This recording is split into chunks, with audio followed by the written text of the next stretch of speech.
Oi, pessoal, tá todo mundo bem? Eu espero que sim.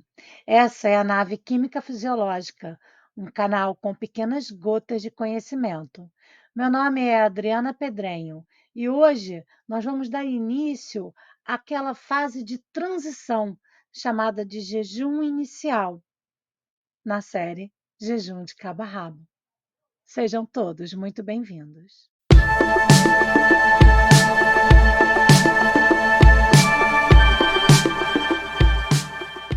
Antes da gente começar, você já pode curtir o vídeo. Se no final você não gostar, você vai lá e descurte. Estamos combinados, por favor. Nos episódios anteriores, nós vimos que o fígado ele estava num momento lipogênico, ou seja, estava guardando tudo em gordura que depois ia ser armazenada no tecido adiposo. Pois bem, esse estado lipogênico é da fase de absorção, né? E essa fase de absorção é exatamente o momento onde os nutrientes são utilizados ou guardados para um momento futuro. Mas quanto tempo dura esse momento, essa fase de absorção? Se for uma ingesta contendo apenas um macarrãozinho ao alho e óleo, sem proteína, sem muito mais, então, essa digestão ela é super rápida. Então, a fase de absorção ela vai durar o quê? 2 horas apenas. Uma refeição mais completa já dura um pouco mais para ser digerida e absorvida, pois esse é o tempo da fase de absorção. Então, a fase de absorção ela não é indefinida. O intestino ele não funciona como um reservatório, como uma despensa. Quando nós precisamos, absorvemos. Não. A fase ela vai demorar o tempo da digestão e absorção.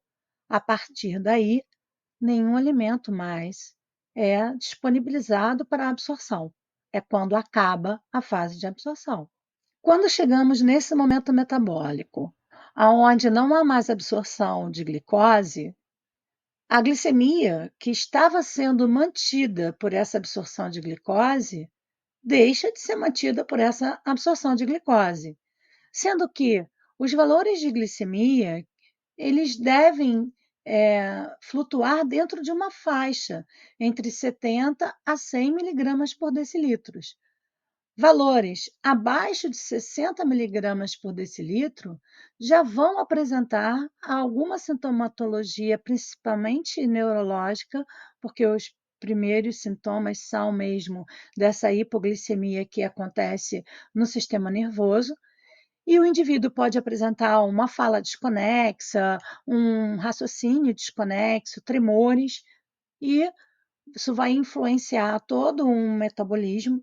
Se ah, as concentrações de glicose no sangue forem mais baixas ainda, pode inclusive levar o indivíduo a ter convulsões e ele pode chegar, sim, ao óbito.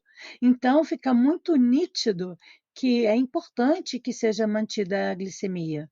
Só que nesse momento metabólico não está tendo mais a entrada de glicose pela absorção.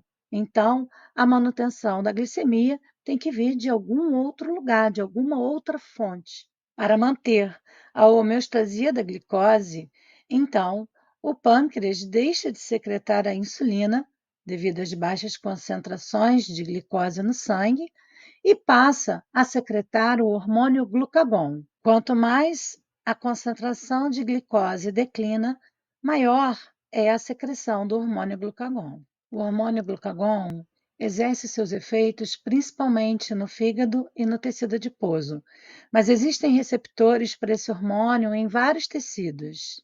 O receptor para o glucagon é do tipo metabotrópico e está principalmente associado com a proteína GS, mas também pode ativar a proteína GQ. Ativando a proteína GS, a enzima alvo da proteína GS é uma adenilciclase, e essa adenilciclase vai produzir o AMP cíclico como segundo mensageiro.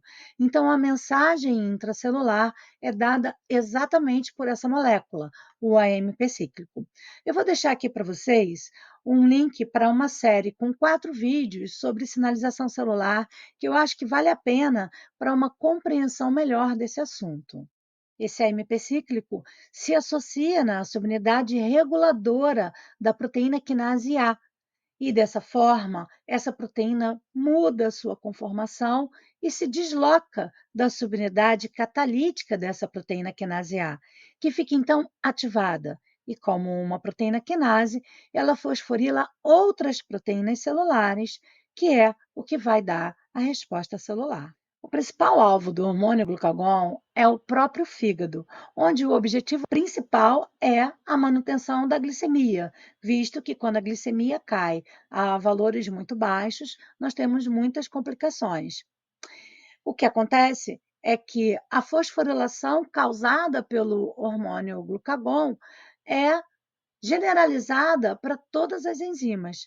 E algumas enzimas ficam ativadas quando fosforiladas, outras enzimas ficam inibidas quando fosforiladas. E dessa maneira, o glucagon pode controlar reciprocamente, por exemplo, a síntese de glicogênio, que fica inibida, e a degradação do glicogênio, que fica ativada pela fosforilação, ou seja, pelo glucagon. Da mesma maneira, o glucagon ele também vai estar estimulando a gliconeogênese e inibindo a via glicolítica. Todas essas ações proporcionam um aumento da glicose no hepatócito, e é essa glicose que vai ser exportada para o sangue para quê? Para a manutenção da glicemia. Então, o estoque hepático de glicogênio começa a ser utilizado através da sua hidrólise pela fosforilase do glicogênio, que estará fosforilada e ativa na presença do glucagon. E isso vai fazer com que ocorra a liberação de moléculas de glicose 1-fosfato. Ainda precisa ter uma mudança desse fosfato, então vem uma fosfoglicomutase, que é uma enzima que vai fazer essa mudança e vai trocar o fosfato do carbono 1 para o carbono 6. E aí nós temos a glicose 6-fosfato, é aquela que entraria na via glicolítica, mas nesse momento a via glicolítica está inibida. O que acontece é que o fígado está equipado com uma enzima chamada glicose 6-fosfatase, que remove o fosfato desse carbono 6 da glicose, formando glicose livre, uma glicose que pode passar pelo transportador GLUT e ir para o meio extracelular e depois para a circulação. E assim, o fígado vai manter a glicemia. Vamos nos lembrar que o músculo não está equipado com essa enzima glicose 6-fosfatase. Portanto, o músculo não tem a capacidade de manter a glicemia, como acontece com o fígado. Essa fase de pós-absorção é uma fase curta e está atrelada com a quantidade de glicogênio hepático, né?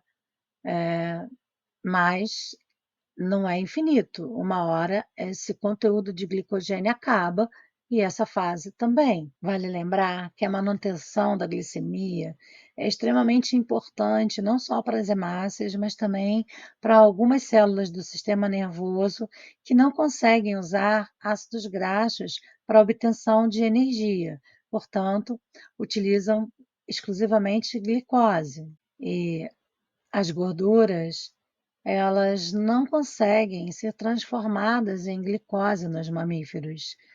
Então, elas são excelente produtora de energia, mas também não podem manter a glicemia. O metabolismo da fase de pós-absorção é marcado exatamente por disponibilidade dos materiais que estavam armazenados para uso imediato. No episódio de hoje, nós vimos as alterações metabólicas da fase e como a glicemia é mantida nos primeiros minutos dessa fase de pós-absorção. No próximo vídeo, nós vamos falar de outras fontes de glicose que não o glicogênio. Até breve!